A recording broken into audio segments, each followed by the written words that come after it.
Assalamualaikum warahmatullahi wabarakatuh. Berjumpa lagi dengan pelajaran kimia di hari ini. Sebelum kita belajar, ada baiknya kita berdoa menurut kepercayaan dan agama masing-masing. Berdoa, mulai. Berdoa, selesai. Ya, sebelum kita masuk ke materi berikutnya, ada baiknya kita membahas materi yang kemarin. Latihan yang kemarin karena masih ada beberapa yang kurang benar menjawabnya. Ya, ini adalah latihan dari sel volta. Pertanyaan di sini adalah menentukan NO sel dari reaksi di bawah. Ya. NO sel rumusnya itu adalah NO reduksi dikurangin NO oksidasi. Nah, dari reaksi di atas, kita bisa menentukan mana yang mengalami reduksi dan oksidasi. Kita lihat Mg, biloxnya yaitu sama dengan 0. Mg 2+, karena 2+ berarti biloxnya plus 2. Ag plus, berarti plus 1. Ag sendirian, berarti dia 0. Nah, di sini yang mengalami reduksi adalah Ag dari plus 1 menjadi 0 karena mengalami penurunan bilangan oksidasi. Berarti di sini adalah NO. Ag dikurangi dengan NO Mg. Kita masukkan angkanya. Ag adalah 0,80. Sedangkan Mg min 2,37. Jadi dikurang min 2,37. Min ketemu min berarti plus. Berarti hasilnya adalah plus. Yaitu plus 3,17. Ya, nilainya positif. Nilainya positif berarti ini termasuk ke dalam reaksi spontan. Ya, untuk notasi selnya, kita lihat yang di sini.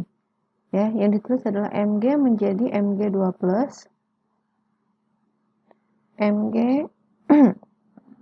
padat menjadi Mg 2+,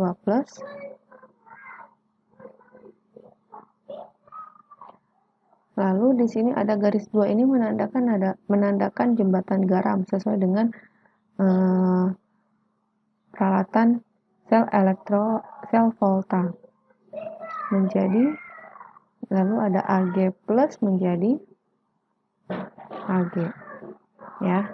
Ini adalah pembahasan soal yang minggu lalu. Tujuan pembelajaran kita kali ini masuk ke dalam sel elektrolisis. Tujuannya adalah mengetahui apa itu sel elektrolisis dan mengevaluasi kegunaan sel elektrolisis dalam kehidupan sehari-hari. Nah, di sini adalah sel elektrolisis. Sel elektrolisis ini dia membutuhkan sumber arus listrik dari luar ya untuk menyebabkan reaksi menjadi non spontan. Kalau kemarin kita belajar untuk sel volta, reaksinya harus spontan. Dan reaksi ini biasa digunakan untuk mendapatkan endapan logam dari garamnya. Nah, di sini ada perbedaannya. Berlaku aturan Knapp. Katoda, N negatif. Jadi yang berkutub negatif itu adalah katodanya, sedangkan yang berkutub positif adalah anodanya. Kalau kemarin sel volta kebalikannya. Katoda positif, anoda negatif ya. Jadi kemarin singkatannya KPAN, KPAN. Lalu berlaku aturan karet, anoks, yaitu katoda reduksi dan anoda oksidasi. Jadi di katoda mengalami reduksi dan di anoda mengalami reaksi oksidasi.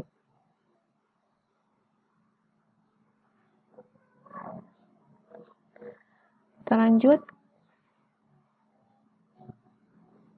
Nah, di sini ada kegunaan dari sel elektrolisis dalam industri. Kegunaan elektrolisis dalam industri. Yang pertama, untuk memproduksi zat. Ya.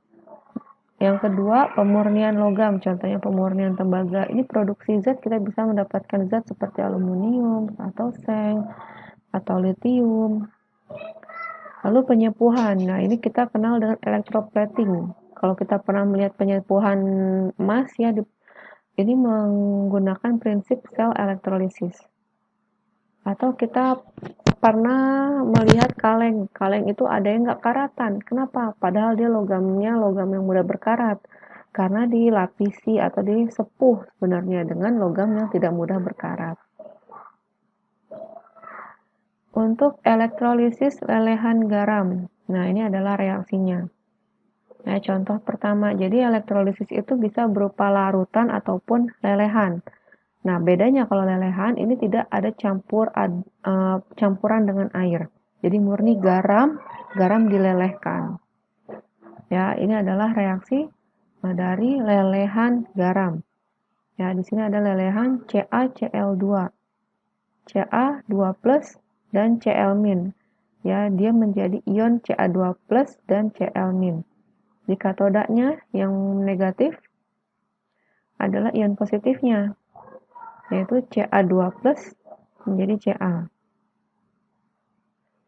Karena dia menjadi Ca, berarti 2+ ini dia menangkap elektron supaya dia stabil.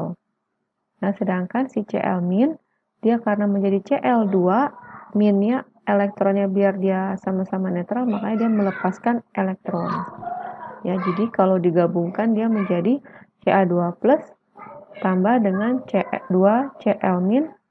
Nah, elektronnya karena dia berbeda ruas, nih, yang katoda di sebelah kiri, sedangkan anoda elektronnya di sebelah kanan, walaupun ditambah dia menjadi dikurang, karena dia berbeda ruas. Ya, lihat tanda panahnya ya. Jadi, hasilnya adalah Ca2+ tambah 2 Cl-, menjadi Ca plus Cl2. Contoh berikutnya, di sini ada elektrolisis dari lelehan Al2O3.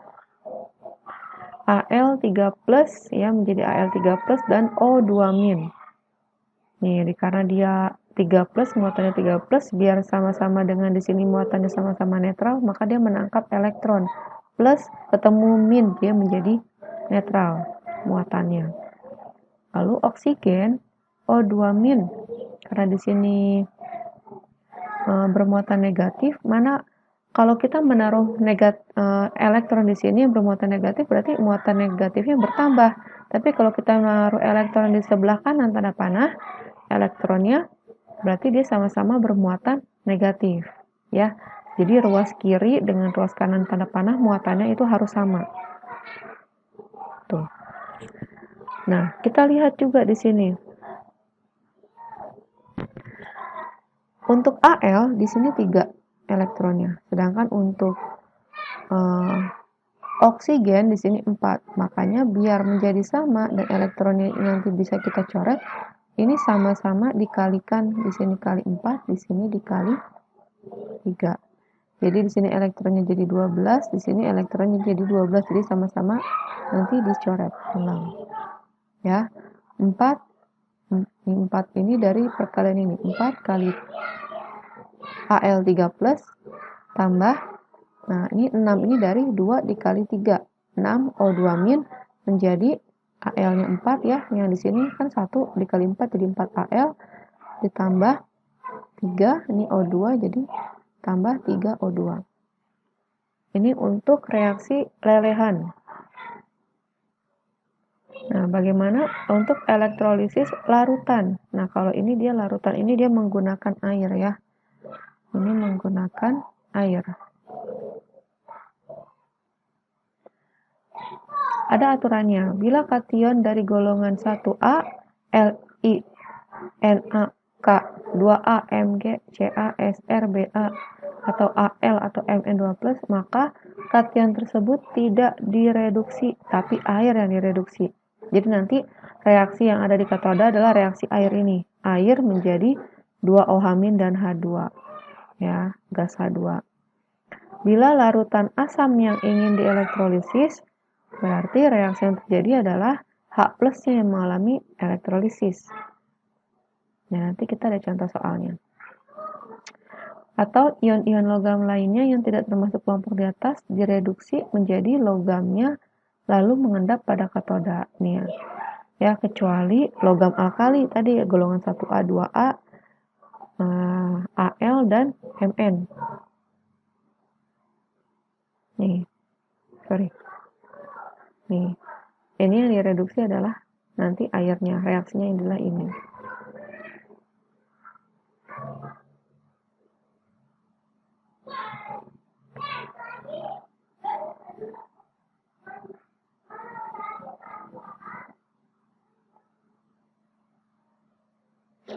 Nah, ini reaksi pada anoda, reaksi oksidasi anion. Jadi anionnya mengalami oksidasi. Bila elektrodanya non-inert, jadi elektroda itu istilahnya seperti penghubung ya, non-inert. Artinya inert itu mudah bereaksi, kalau non-inert itu tidak mudah bereaksi. Selain karbon, platinum, dan emas. Au ini adalah emas. Maka elektroda yang dioksidasi, contohnya nih, Fe menjadi Fe2+. Nah, jadi yang di anoda tadi ingat yang mengalami oksidasi. Ya, Fe ini kan 0 jadi 2+, maka bilangan oksidasinya naik. Bila elektrodanya inert, kalau tadi non-inert. Kalau inert, maka elektrodanya tidak bereaksi. Ya, jadi nanti kita lihat elektrodanya inert atau tidak inert. Kalau tidak inert, berarti elektrodanya yang mengalami reaksi. Kalau inert, berarti yang bereaksi ada 3 kemungkinan.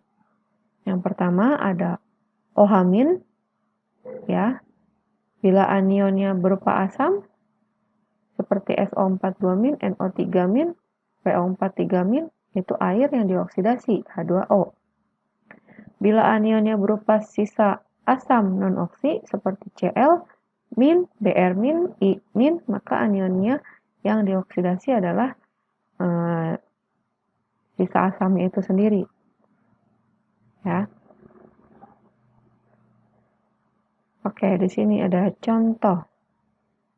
Nah, kita bahas contohnya. Tuliskan reaksi elektrolisis dalam larutan kalium iodida dengan elektroda C. Ingat, ini larutan, bukan lelehan. Kalau lelehan, kita bisa langsung reaksikan. Seperti tadi nih. Nih, ini lelehan. Tapi yang ini larutan pertanyaannya ya. Berarti yang mengikuti aturan tadi. Langkah pertama, kita buat reaksi ionnya dulu. Kalau larutan dia di sini lambangnya Aki. Menjadi Ki, K plus dalam larutan dan I min dalam larutan.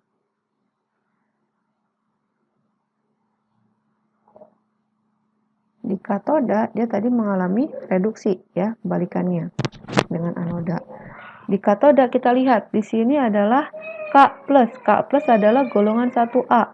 Nah, sesuai dengan aturannya, sesuai dengan aturan tadi, ya, nih. Bila kation golongan 1A, LiNa ada K ya, maka kation tersebut tidak direduksi, tapi air yang direduksi, ya, karena air memiliki elektrolitnya lebih kuat, karena kan dia dilarutkan ke dalam air, jadi air yang lebih mungkin untuk bereaksi. Jadi reaksi di katoda ini adalah reaksi air. Kenapa? Karena si Ki-nya ini dilarutkan ke dalam air. Ya.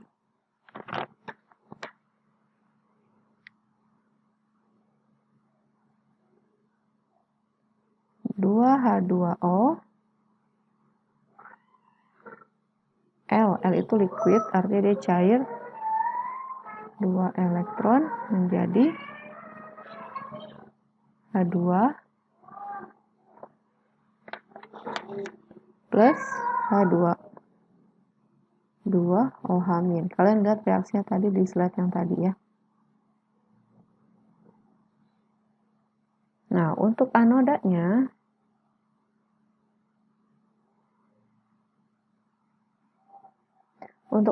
yang mengalami reaksi adalah si I-nya ini. Kenapa? Ya, tadi sudah dijelaskan ya di atas tadi. Ini anodanya, reaksi pada anoda. Bila anionnya berupa sisa asam non-oksi dan dia elektrodanya inert, yaitu karbon.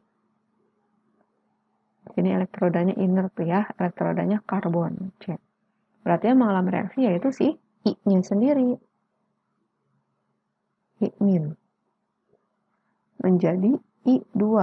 Dia mengalami oksidasi dari -1 biloxnya jadi 0. Ya, ini mengalami oksidasi naik.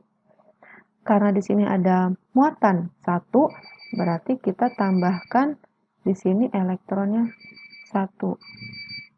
Ya. Tapi kita lihat lagi di sini I-nya 2, di sini I-nya 1. Kita setarakan. Berarti yang di sini kali 2. Berpengaruh nggak ke elektron? Berpengaruh. Dia menjadi muatannya -2. Berarti di sini dikalikan 2 juga elektronnya. Ya. Maka reaksinya menjadi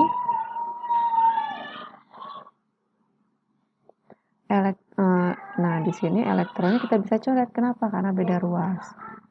Reaksi elektrolisisnya menjadi 2H2O plus 2I- menjadi H2 plus 2OH- plus I2. Ya, ini adalah reaksi dari elektrolisis larutan Ki.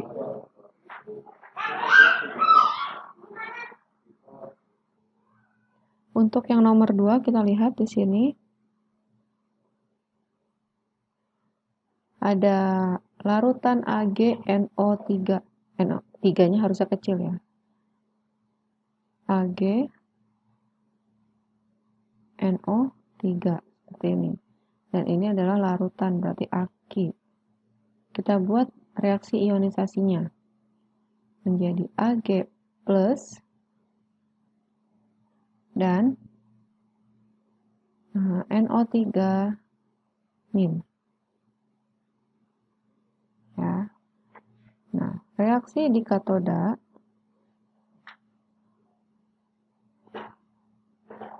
yang bereaksi Ag, ya. Kenapa? Karena dia bukan golongan 1A ataupun golongan 2A ataupun Al dan Mn. Jadi selain logam itu dia yang bereaksi. Kita lihat juga di sini elektrodanya PT, ya, inert. Berarti elektrodanya tidak bereaksi. Jadi yang bereaksi adalah si Ag-nya. Lihat aturan di katoda tadi. Ag plus di sini dia menjadi Ag, ya dia mengalami reaksi reduksi dari plus 1 menjadi 0 biloxnya. Dia menjadi endapan atau logam Ag. Nah, kita lihat supaya sama muatannya di sini plus dan di sini tidak bermuatan, maka mana yang harus kita berikan elektron di ruas kiri atau ruas kanan? Elektron, ingat elektron itu bermuatan negatif. Kalau kita taruh di sini, elektronnya di sini negatif, di sini positif. Ya, kalau kita taruh di sini elektronnya, nah di sini positif ditambah dengan elektron yang negatif jadi netral, jadi tidak bermuatan. Di sini juga tidak bermuatan. Ya, jadi seperti itu naruh elektron. Untuk anodanya di kutub positif yang mengalami reaksi adalah NO3-. Tapi balik lagi tadi, karena ada oksigennya di sini, ya, aturannya kalau dia ada oksigennya berarti yang mengalami reaksi adalah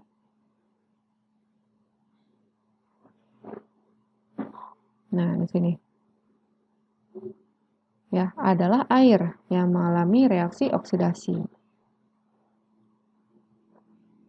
Untuk air bereaksi di katoda dengan di anoda itu berbeda, ya. Kalau tadi di katoda dia mengalami reaksi reduksi, sedangkan di anoda dia mengalami reaksi oksidasi. Di sini ada 2H2O. Oke, satu-satu deh. Nggak usah pakai 2 dulu. Dia larutan menjadi H+, ya. Dan O2 oksigen, gas oksigen plus. Nah, di sini kita lihat ya. H-nya 2, berarti di sini kita kalikan. O-nya 2 nih. Di sini O-nya 2, berarti di sini kita kalikan 2. Jadi O-nya 2. H-nya jadi 4. Oh, berarti di sini kita kalikan 4. Ya. Ini kenapa dia disebut mengalami reaksi oksidasi? H di sini biloxnya plus 1. Nih ya. H di sini plus 1. H di sini plus 1. Oke, tidak berubah. Sedangkan oksigen biloxnya sesuai dengan aturan yang pertemuan pertama di elektrokimia, di sini min 2 ya. Lalu di sini karena dia sendirian dia 0. Nah, dia mengalami oksidasi nih dari min 2 menjadi 0. Ya. Kenapa dia disebut mengalami reaksi oksidasi? Beda ya reaksi yang di katoda dengan di anoda. Kalian bisa lihat. Oke, kita balik lagi. Nah, di sini elektronnya, tadi 4 ya. H-nya 4 nih. Di sini muatannya plus 4. Nah, di sini tidak bermuatan. Kalau kita taruh di sini elektron yang bermuatan negatif, berarti di sini negatif, di sini positif. Nggak seimbang. Jadi kita harus menaruh elektron di sini. Elektron negatif di sini positif. Biar tidak bermuatan atau netral, di sini 4. Nah, yang positifnya berarti elektron yang negatif juga harus 4. Nah, seperti itu reaksi kimianya. Nah, kita tambahkan. Karena di sini elektronnya 1, di sini 4, berarti yang di katoda kita kalikan 4, yang di anoda kita kalikan 1. Nah, reaksinya menjadi 4 Ag plus, ya, elektronnya 4 ya. Di sini juga 4, jadi bisa dicoret. Tambah 2H2O. Liquid, ini aki ya.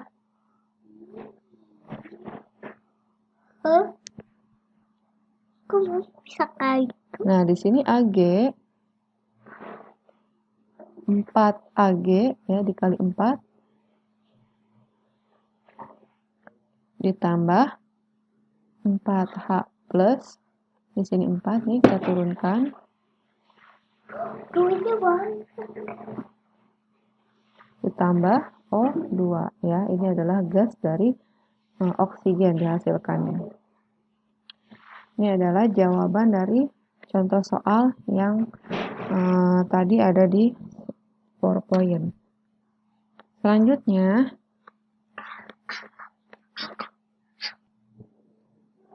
ya ini adalah jawaban soal contoh soal dari PowerPoint tadi. Sekarang kita lanjut ke korosi. Ya, apa sih korosi? Sebenarnya bahasa sehari-harinya korosi itu adalah karat. Tapi tidak hanya karat, sebenarnya dia adalah mengalami reaksi redoks antara suatu logam dengan berbagai zat yang ada di lingkungannya dan menghasilkan senyawa yang tak dikehendaki. Korosi ini adalah senyawa yang tidak dikehendaki ya. Bagaimana cara-cara mencegah korosi pada besi?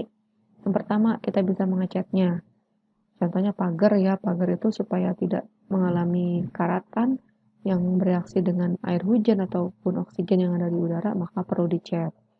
Yang kedua, melumuri dengan oli atau gemuk. Lalu yang ketiga, dibalut dengan plastik. Nah, biasanya kalau dibalut dengan plastik ini banyak pada perkakas dapur. Lalu tin plating, pelapisan dengan timah. Nah, ini untuk kaleng biasanya ya. Lalu ada galvanisasi, pelapisan dengan zinc. Lalu ada lagi pelapisan dengan kromium plating, dan yang terakhir adalah pengorbanan anode atau sacrificial protection. Kalian bisa catat materinya, lalu kalian kirim di Google Classroom. Ibu untuk pertemuan kali ini Ibu minta catatan saja. Dan untuk latihan ada di minggu berikutnya. Ya. Semoga bermanfaat dan semoga kalian paham. Kalian bisa simak video ini dengan baik. Sebelumnya, mohon maaf bila ada kekurangan. Assalamualaikum warahmatullahi wabarakatuh.